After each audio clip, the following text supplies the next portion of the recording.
Hey guys, Mike from Urban Automotive, Oakville, Ontario, Canada. Here today with a special car. We love them, smart cars. They're so smart, they're so awesome. Did you know that the engine in a smart car is not located in the front? Well, if you're a smart car fan like us, you knew that. It's located in the rear. Take a look at this beauty here. It's a small block, 1 liter. Got to get up there, Dan, to see it. There you go. Look at that. What a beautiful machine this is. German engineered. Made in France. We love them. With a Mitsubishi engine. You probably didn't know that either. So we got the whole world in one car.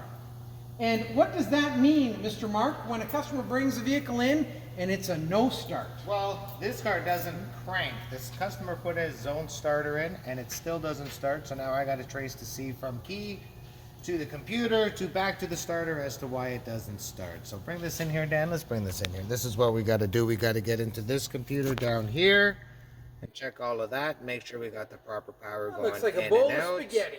It does look like a bowl of spaghetti. Pretty colors though. Look at those pretty colors. And then I need to trace and remove the seat.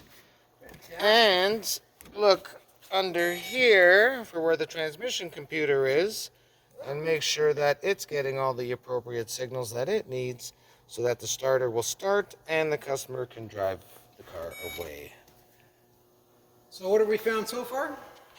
Well, we know that the starter he installed is good. It does start if I power it up, but what I don't have is power coming out of this SAM computer and sending the wire power all the way down to the starter. So I need to figure out if it's in the computer or if it's in the transmission computer module.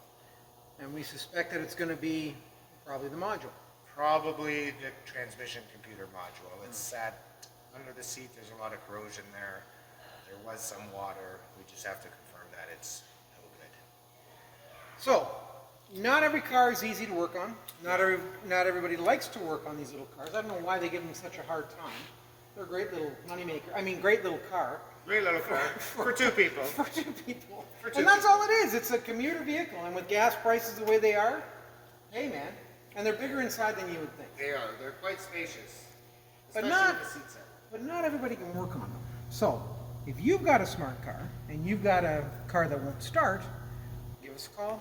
Urban Automotive, Oakville, Ontario, Canada. Safety first.